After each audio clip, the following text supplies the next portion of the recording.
Welcome to kindness in real life. When a rigid millionaire hires a compassionate nanny to care for his ailing son, the carefully controlled walls of his luxurious world begin to crumble, forcing him to confront painful losses and embrace the healing power of love.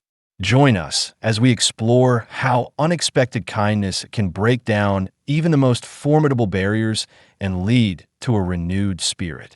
If you believe in the strength of second chances and the transformative power of love, be sure to subscribe, like, and share your thoughts in the comments. Millionaire hires a nanny for his sick son, installs cameras, and discovers something shocking. The Cortez mansion stood imposingly against the Boston sky, its mirrored windows reflecting the setting October sun. Leonardo Cortez watched the city from his office on the top floor, a glass of whiskey untouched on the mahogany table. His dark brown eyes were fixed on a distant point while his mind wandered through the empty corridors of his own life. The sound of the door opening brought him back to reality. Margaret, his assistant for over a decade, entered with a black folder in her hands. "Mr. Cortez, the CVS of the candidates you requested," she said in a professional voice, though Leonardo detected a note of concern. She knew the situation too well to maintain total neutrality. "How many this time?" he asked, turning his chair to face her. 15, all with excellent references and experience with children who need special care. Leonardo picked up the folder quickly, flipping through the documents. Each candidate looked perfect on paper, but he knew better than anyone how appearances could be deceiving. "Schedule interviews with the top 3 for tomorrow," he said. Margaret hesitated.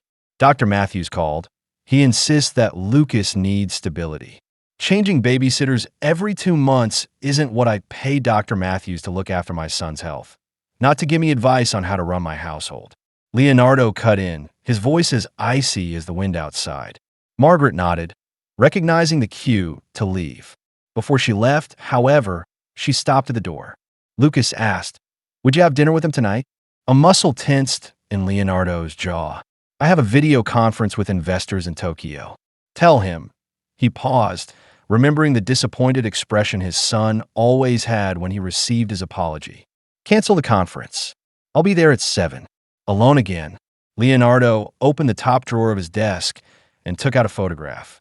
Catherine was smiling in the picture, her green eyes shining with the same intensity that Lucas had inherited.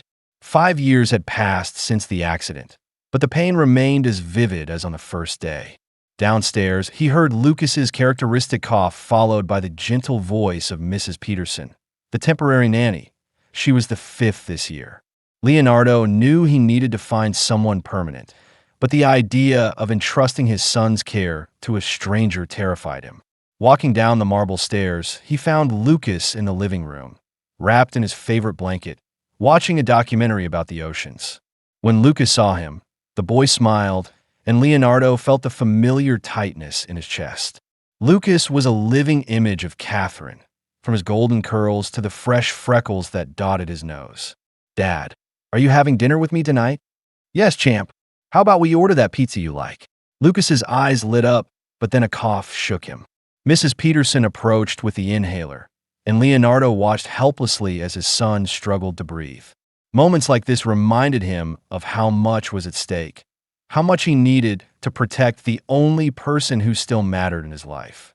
Later, after putting Lucas to bed, Leonardo sat in his private office, turning on the monitors that showed every room in the house. It was his nightly ritual to check that everything was in order and that his son was safe. Tomorrow, he would interview the candidates, and one of them would be chosen to be part of this hermetically controlled world he had built. Among the CVS, one name caught his eye: Isabella Martinez. Her references were impeccable, her experience with sick children extensive, but it was something about the photo that stopped him, a genuine smile that reached her eyes, unlike the rehearsed expressions of the other candidates. The phone rang, interrupting his thoughts. It was his lawyer, Richard. "Leonardo, I received the documents for the new nanny. Do you want me to include the same confidentiality clauses for all of them and add one about the security cameras? You know that can scare off good candidates, don't you?" Leonardo looked at Catherine's photo again. Anyone who has nothing to hide won't have a problem with surveillance. Hanging up the phone, He turned his attention to Isabella's CV. Tomorrow he would meet her in person, and something told him that this interview would be different from the others. Whether it was her exceptional qualifications or the sincere look in her photograph, there was something about her that piqued his curiosity. And Leonardo Cortez wasn't used to being curious about anyone. The Cortez Enterprises meeting room was silent when Isabella Martinez entered. The natural light coming in through the large windows contrasted with the austere atmosphere of the room. Dressed in a discreet navy blue ensemble, she maintained a serene posture, though her heart was beating fast. Leonardo Cortez watched her from the other side of the glass table, analyzing every detail. His eyes, trained in assessing people, noticed her delicate but firm hands, the way she maintained eye contact without showing intimidation, and above all, the calm that emanated from her presence. "Ms. Martinez," he began in a controlled voice, "your resume is impressive. 6 years caring for children with special needs, a specialization in pediatric nursing, exemplary letters of recommendation, almost too perfect." Isabella smiled slightly. "Mr. Cortez, I learned early on that perfection is an illusion. What I offer is not perfection, but absolute dedication and honesty." The answer took him by surprise. Normally, candidates would burst into assurances of competence. "Tell me about your last experience," he asked, leaning back in his chair. "I looked after little William for 3 years. He had cystic fibrosis. Those are challenging but rewarding years. Unfortunately," she paused, and Leonardo noticed a glint of emotion in her eyes. "William passed away 6 months ago. That's when I decided I needed some time to process the loss." "And what makes you think you're ready to take on another complex case?" he asked. "Because grief taught me compassion, not fear. Your son deserves someone who understands that caring goes beyond administering medication and following protocols." Leonardo stood up and walked over to the window. "Ms. Martinez, I need to be straightforward. This position requires more than professional competence. There are security cameras throughout the house. Your privacy will be limited. Many find it too invasive. I understand your need to protect your son, Mr. Cortez. If I were in your position, I would probably do the same," she said, pausing significantly. "But I hope that in time you'll realize that trust is built through actions, not surveillance." He turned, staring at her with intensity. "Are you questioning me, Ms. Martinez?" "No, sir. I'm being honest, as I promised at the beginning of this conversation." A dense silence filled the room. Margaret, who was watching the interaction from the doorway, held her breath. In 15 years, she had never seen someone so subtly challenge their boss. "Would you like to meet Lucas?" Leonardo's question surprised even him. On the 4th floor of the mansion, Lucas was finishing his physiotherapy session when they entered. His green eyes lit up at the sight of his father. But it was Isabella who captured his attention. "You must be Lucas," she said, approaching with a warm smile. "I hear you're a fan of documentaries about oceans." The boy's face lit up. "Do you like them too?" "I love them. Did you know that humpback whales sing different songs every year?" Lucas laughed, a sound that made Leonardo freeze. He hadn't heard that laugh in weeks. For the next hour, Isabella talked to Lucas about abyssal seas, coral reefs, and her experience as a volunteer in an aquarium. Leonardo watched, noticing how she naturally included breathing exercises in the conversation without Lucas realizing he was being treated like a patient. "Dad," Lucas called out when Isabella left to get some water. "She's different from the others." Leonardo nodded thoughtfully. "Yes, she is." Later in his office, Leonardo was rereading the employment contract when Margaret came in with a cup of coffee. "The other candidates are still waiting, sir." "Cancel the interviews," he replied without taking his eyes off the document. "Ms. Martinez starts tomorrow." "Are you sure?"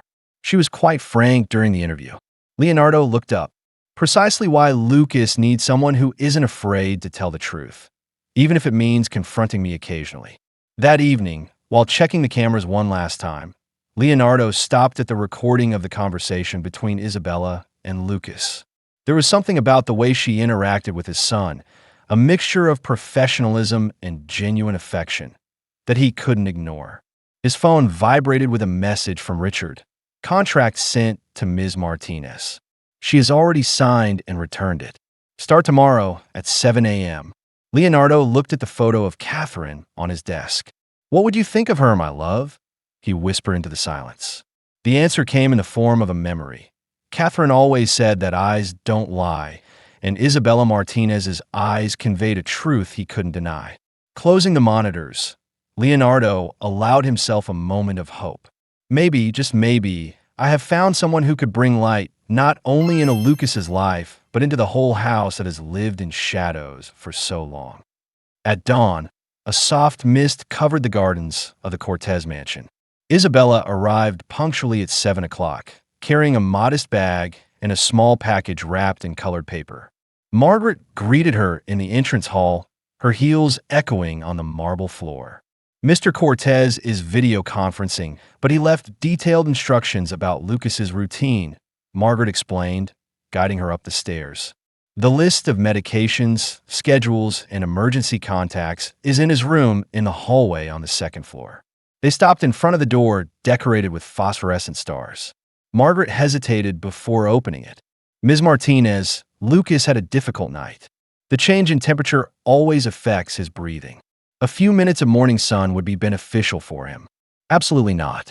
The outside air can strengthen his immune system under controlled conditions. Isabella interrupted. Isolating him completely from the world won't protect him forever. The silence that followed was tense. Leonardo struggled internally between his need for control and the logic of her words. One week, he finally said, "Give me positive results in a week, and I'll consider your suggestions about outside activities in the evening." After Lucas had fallen asleep, Isabella was organizing her notes when she came across a drawing he had made. 3 stick figures, one tall, one small, and one medium-sized, all smiling under a starry sky. In the top corner, a 4th figure surrounded by a golden glow was smiling at the group. "You're our family," she explained softly. "You, him, and me, down here in Catherine." Her voice faltered a little. "Blessing us from above." Leonardo stared at the drawing for a long moment, his eyes welling up. He has the same gift as his mother for seeing beyond appearances. Dinner passed easily, with conversation flowing naturally between light and deep topics. They shared stories about their lives before they met, about William, about Catherine, and about the fears they still carried, but also the hopes they were beginning to nurture. "You know what I miss most about Catherine?" Leonardo said as they shared dessert. "Her ability to see beauty in everything, even in storms." "Like you too," Lucas observed. Isabella added softly. Leonardo reached for her hand across the table. "You brought color back into our lives." Before she could respond, a familiar sound came from Lucas's monitor, coughing followed by crying. "I'm going to check on him," Isabella said, getting up to leave. "No." Leonardo stopped her, holding her hand. "Let me go. Stay and enjoy the wine in Lucas's room." Leonardo found his son sitting on the bed, silent, with tears streaming down his face. "Hey, champ, nightmare?" Leonardo asked gently. Lucas shook his head, fear of what Isabella leaving like mom. Leonardo sat on the bed, pulling his son close. "Lucas, look at me. Your mother never wanted to leave us. And Isabella, she's not going anywhere. I can't promise what the future holds, son, but I can promise that I'll do everything I can to keep her in our lives." "Will that do?" Lucas nodded, snuggling into his father's arms. "Dad, do you still love Mom?" Leonardo kissed the top of his son's head. "I'll always love you, Mother. She gave me the greatest gift of my life. So, it's okay to love Isabella too?" "Yes, son. The heart has infinite room for love." When Leonardo returned to the balcony, he found Isabella gazing at the falling snow. "Is Lucas all right?" she asked as he approached. "Yes, I just needed some answers," he replied. "Just dance with me," he said softly. Soft music filled the room as they moved slowly, the snow falling outside, creating an almost magical atmosphere. "Catherine would be proud," Isabella whispered, resting her head on his shoulder. "Of what?" Leonardo asked, his voice low. "Of seeing you and Lucas living, not just surviving." Leonardo gently pushed her away so that he could look into her eyes. "That's thanks to you." "No," she replied softly. "It's thanks to the 3 of us and to her." She looked at the drawing of Lucas on the table. Thanks to her too. Outside, the snow continued to fall on the heated balcony. Something new was blossoming. Not just love, but a deep understanding that sometimes the greatest blessings come disguised as challenges, and that even bruised hearts have an infinite capacity for healing and renewal. A few weeks later, when the first signs of winter's retreat began to show, the Cortez mansion faced its first major test. Lucas had developed an infection that kept him hospitalized for 3 days, leaving Leonardo and Isabella on constant alert at the hospital. Their masked composure was starting to show cracks. Leonardo alternated between frantic calls to specialists and moments of anguished silence, while Isabella kept a tireless vigil by Lucas's bedside. "You need to rest," Leonardo insisted on the third night, finding Isabella dozing in an uncomfortable position in the armchair. "I'm fine," she replied, straightening up. "I'd rather stay here." She hesitated before answering, "Because that's how I lost William one night. I decided to go home and rest, and when I came back in the morning." Leonardo crossed the room in 3 strides, pulling her into his arms. It was the first public display of affection between them, but at that moment, nothing else mattered except the comfort they found in each other. "He's not William," she whispered against his hair. "And you're not alone this time." He whispered back. Lucas watched the scene through squinted eyes, a small smile on his pale lips. "You look like a couple from a movie," he murmured. They both broke apart, surprised to realize that he was awake. "How are you feeling?" Isabella asked quickly, regaining her professional composure. "Hunger," Lucas replied. "Can I have something besides that transparent stuff?" He pointed to the serum. Leonardo laughed, the first genuine sound of joy in days. "I'll see what the doctors allow." Once they were alone, Lucas looked seriously at Isabella. "You love my father, don't you?" The direct question caught her off guard. "Lucas, it's okay," he insisted. "Mom appeared in my dream yesterday," he said. "You have a heart as big as the ocean." Isabella felt tears forming in her eyes. "Your father and you are very special to me." "Then why do you still pretend you're just our babysitter?" The child's wisdom sometimes frightened her. "It's complicated, darling." "No, it's not," Lucas argued. "It's complicated. Try and understand why humpback whales sing. Love is easy. You just have to let it happen." Before she could reply, Leonardo returned with the doctor. The good news came in cascades. The infection was subsiding, the test showed significant improvement, and Lucas could go home the next day. That night, while Lucas slept soundly for the first time in days, Leonardo met Isabella in the hospital cafeteria. The doctor said, "Your dedication was crucial," he commented, sitting beside her. "The way you kept up the respiratory physiotherapy, even during this high fever, I just did my job." "No," he took her hand, "you did much more than that. You fought for him like a mother." The word hung between them, loaded with meaning. "Leonardo, marry me," he suddenly said, kneeling beside her and ignoring the curious glances from the other people in the cafeteria. "Marry me," he nodded, "not because Lucas needs a mother or because I feel lonely, but because you turn our house into a home. You taught me that it's possible to love deeply twice in a lifetime, in different but equally true ways." "But what about your fear of losing again?" she asked, her voice soft. "I'm still afraid," he admitted. "I probably always will be. But Catherine taught me to dance in the rain. Remember? And you showed me that some dances are worth the risk." Isabella looked down at their intertwined hands, tears streaming freely down her face. "Does Lucas know about this?" she asked. Leonardo smiled. Actually, he was the one who chose a ring. He took a small box out of his pocket, revealing a delicate sapphire ring surrounded by tiny diamond stars. "It had to be blue like the ocean, because that's where you feel at home," Leonardo explained, "and the stars are to remind us that we always have light, even on the darkest nights." "How long have you been planning this?" "Since that night on the balcony, but I wanted to wait for the right moment." He paused. "Although after these last few days, I realize there is no perfect moment. There are only moments, and it's up to us to make them special." Isabella looked at the ring as Leonardo knelt in front of her and thought of all the barriers she had built up after losing William. She thought of Lucas, of his innocent wisdom about love being easy. She thought of Catherine blessing them in their dreams. "Yes," she whispered. "Yes, I'll marry you." Leonardo's smile lit up the entire cafe as he slid the ring onto her finger. Discreet applause echoed around the room. "I think we have an audience," she murmured, blushing. "Let them see," he replied, pulling her into a gentle kiss. Some stories deserve witnesses. News of the engagement spread quickly.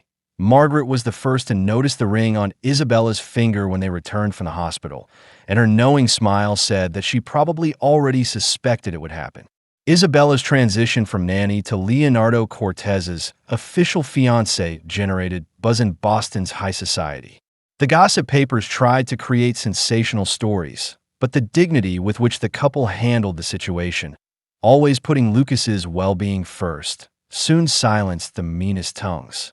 One particularly significant morning, Leah found Leonardo in Catherine's old bedroom, which had remained untouched for years. "Are you sure you want to do this today?" he asked, watching her look at the photographs on the walls. "Lucas deserves to know more about his mother," she replied gently, touching a photo of Catherine smiling and pregnant in front of the ocean, "and I need to get to know her too." Leonardo hugged her from behind, and both of them contemplated the memories preserved in time. "She would have liked you," he said. "How can you be sure?" "Because you have the same sparkle in your eyes when you talk about making a difference in other people's lives." He paused, taking a deep breath. "Catherine always said that our purpose in life is to leave the world a little better than we found it." Lucas appeared in the doorway, hesitant. "May I come in?" "Of course, my love," Isabella called, holding out her hand to him.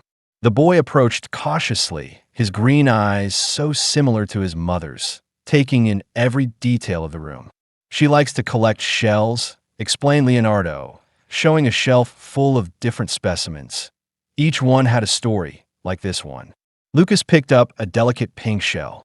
"This one," Leonardo smiled at the memory, "was from the first time she felt you move. We were on the beach, and she swore you were dancing inside her to the sound of the waves." Isabella watched the interaction between father and son, her heart overflowing with love and respect for the woman who had been so important in their lives. "Can we keep some of her things in my room?" asked Lucas shyly. "Of course we can," replied Leonardo. "Actually, I was thinking of turning this room into something special." "Like what?" asked Lucas and Isabella simultaneously. "A memorial," said Leonardo, "a place where we can come whenever we want to feel her presence. Her photos, her shelves, her favorite books, and we could add new things too, like photos of us so she can see how happy we are," suggested Lucas. Leonardo felt tears well up in his eyes. "That's a perfect idea, son." That afternoon, the three of them worked together to reorganize the room, not to erase Catherine's presence, but to celebrate her in a new way. Isabella found a diary among the books, and with Leonardo's permission, began to read it. She wrote about you every day during her pregnancy. She told Lucas, "Look at this. Today, my little sailor has decided that 3 a.m. is the perfect time to practice swimming."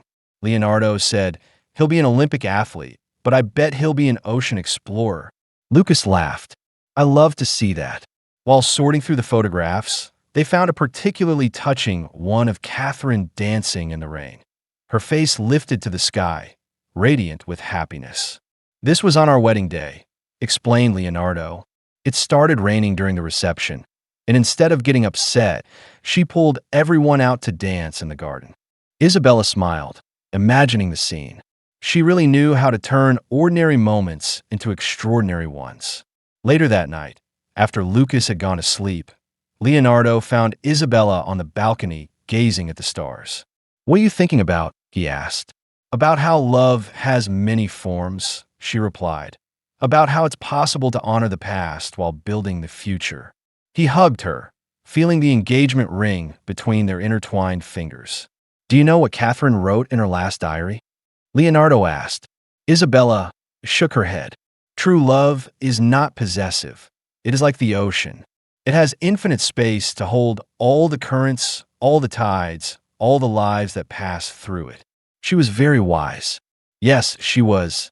And I'd be happy to see us find our own tide. That night, before going to bed, Lucas asked to see the photo album once more.